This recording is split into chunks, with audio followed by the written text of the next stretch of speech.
Welcome back. So, as it turns out, I kind of lied in my TBR video. Not in any of the things that I wanted to read, but specifically with this book, I Who Did Not Die, I said I wanted to read it because I had also been, and I'm still working on, reading Lolita in Tehran. And I was like, oh, it'll be like reading Iraq and Iran between these two books and kind of that similar time period between the two of them. But that was kind of false. Because yes, this does have what I was thinking. Because it does have that boy soldier that I was talking about in the TBR video.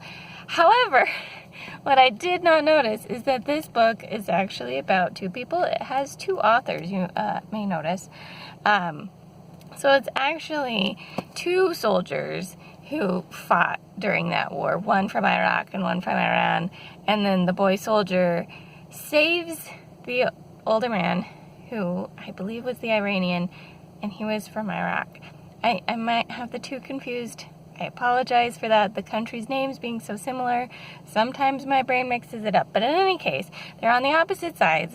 The boy soldier saves this older soldier, and then later in life, after all the war stuff has gone on, they end up reuniting. And that's what this book is about. It's not just one story, it's both those stories intertwined, and it was really beautiful, and I really loved it. And I do recommend this book, but I apologize for kind of lying in my TBR video because I was silly and did not realize that it was telling the two perspectives. Which, I don't know if, that's just bad on me for not paying attention to the authors.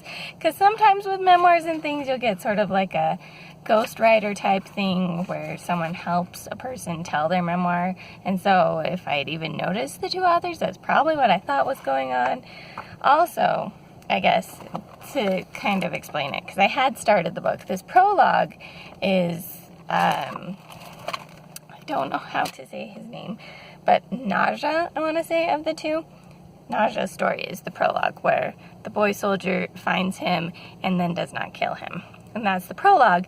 And then we cut to Zahed's story, and he's the one who becomes the boy soldier.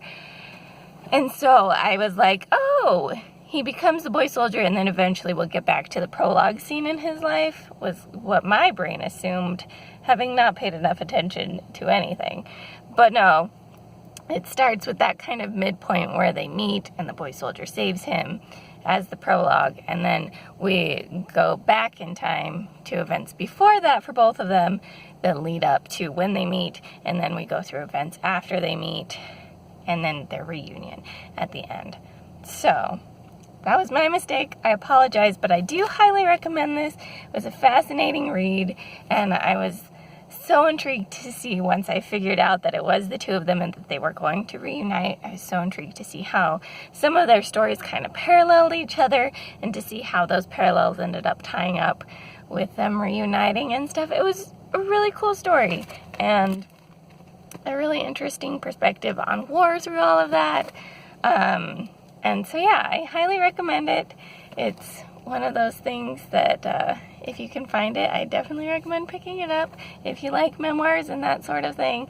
Especially this is kind of a unique style of them because a lot of them can be more like essay-like musings that a story or that a person has about their life story, whereas this was, here's this specific event that changed both of our lives and then we got to reunite after it kind of thing too.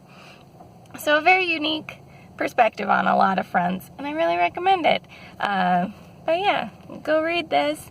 Let me know what you think. If you know of any other memoirs that have like a dual perspective too, feel free to recommend down below. I'd love to find more stories kind of like this. But yeah, I think that's all I've got for now. This is the Umlaut Herper signing out.